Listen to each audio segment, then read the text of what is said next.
BJP की सरकार बनेगी ये बात तो आप भूल जाइए, अब कांग्रेस की भी सरकार बनेगी ये बात आप भूल जाइए। इसलिए कि दोनों जो पार्टियां हैं हमारे देश में अक्सर फॉरवर्ड क्लास के लोगों के पक्ष में काम करते रहे हैं और इस देश के अंदर में भारत के जो कल्चर को ये लोग ख़त्म करते रहे हैं। भारत का जो कल्चर है ये भारतीय संविधान के अनुसार सम्राट अशोक का कल्चर है।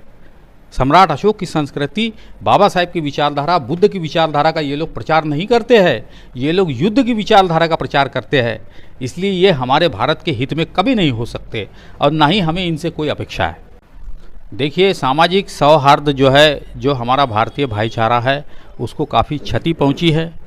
मैं खुद भी देश भर में घूमता हूं और सभी हिंदू, मुस्लिम, सिख, ईसाई सब भाइयों में जाकर मैंने बाबा साहेब के भारतीय संविधान का समता, स्वतंत्रता, बंधुत्व और न्याय के उस मूल सिद्धांत को समझाने का मैंने प्रयास किया है, जिसकी वजह से हमारे भारत के संविधान पर बाबा साहेब ने अशोक की लाट रखी। प्रबुद्ध भारत की संकल्पना को जन जन में साकार करके समता, स्वतंत्रता, बंधुत्व और न्याय का प्रचार करके हम लोग युद्धमय भारत की जगह बुद्धमय भारत बनाना चाहिए। क्या माहौल है देश का? देखिए, देश की जो राजनीति है इस समय में उस मोड़ पर आ गई है जिस मोड़ पर अब ये बात सिद्ध होने जा रही है कि या तो इस देश में किसी राजनीतिक दल या उनके नेताओं की सरकार बनेगी या फिर भारत के लोगों की इच्छा के अनुसार भारत के भारतीय संविधान की सरकार बनेगी।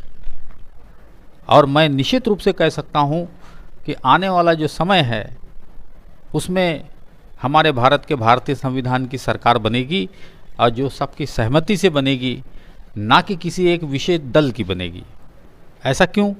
इसलिए कि जिन दलों ने अब तक हमारे देश के अंदर में हिंदू की राजनीति, मुसलमान की राजनीति, हिंदू की राजनीति और मुसलमान की राजनीति में हमारे देश को बांट रखा है, उन्होंने दलितों, पिछड़ों और आदिवासी और अल्पसंख्यकों के लिए आखिर किया ही क्या होगा? ये प्रश्न है हमारे सामने कि जो लोग हमेशा इस देश को हिंदुस्तान और पाकिस्तान बनाने की बात करते रहे और हिंदू मुसलमानों को गुमराह करते रहे, उनको लड़ाई दंगे में झोंकते रहे, आप सब लोगों को मालूम होना चाहिए कि 6 दिसंबर को क्या हुआ। जो हुआ उसकी वजह से हिंदू मुस्लिम भाई मारे काटे गए, लेकिन जिन लोगों ने ये काम किया उन लोगों को बरी करके छोड़ दिया गया।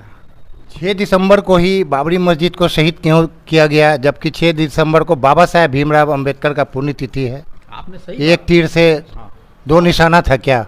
आपने मुश्ताक, आपका सर मुश्ताक राहत जी, आपने बहुत अच्छी राहत की बात कही है कि मैं ये कहना चाहूँगा कि 6 दिसंबर को ही ये लोगों ने इसीलिए भी किया होगा कि ये बाबा साहब अम्बेडकर के बनाए हुए समता, स्वतंत्रता, बंधुत्व और न्याय को मानने वाले भारतीय संविधान को ये चुनौती देना चाहते थे। अगर ये लोगों को भारतीय संविधान में विश्वास होता, अगर बाबा साहब अम्बेडकर की विचारधारा के प्रति ये लोग नतमस्तक होते, तो 6 दिसंबर जिस दिन पवित्र दिन माना जाता है, महापरिनिर्वाण, पूरा देश, वहाँ बम्बई में जहाँ मैं महाराष्ट्र में रहता हूँ, चैत्य भूमि पर पैर रखने के लिए जगह नहीं होती, इतना बड़ा मेला लगता है।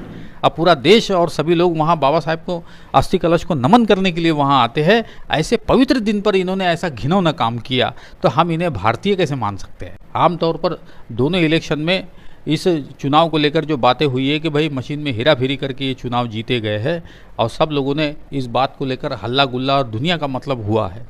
उसके बावजूद भी चुनाव प्रक्रिया पर हमारे देश के लोगों ने विश्वास किया और बैलेट के साथ में चुनाव लड़ रहे हैं हम लोग। लेकिन हमारा ये कहना है कि एक ही बात अगर बार बार अगर होगी तो जनता जो होती है उसका धैर्य जब जवाब देगा तो वो आपसे संसद में खड़े होकर पूछेगी कि बताइए कि आखिर हम किसकी सरकार माने और कौन हमारा मुखिया है। कर्नाटक के एमपी ने अभी चुनावी रैली में कहा कि हमको 400 सीट दीजिए, मैं संविधान को बदल दूंगा।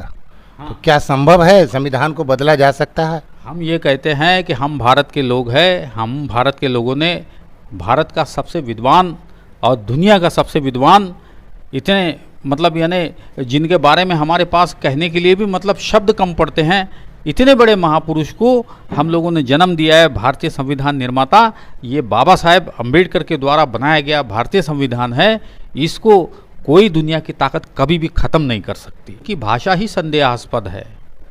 400 पार इन्होंने जो बोला है और विपक्ष ने जो आरोप लगाया है कि 400 पार का मतलब है कि ये लोग कुछ लोग पहले सेटिंग गेटिंग का कुछ काम किए हैं, ऐसा ही ना होता है।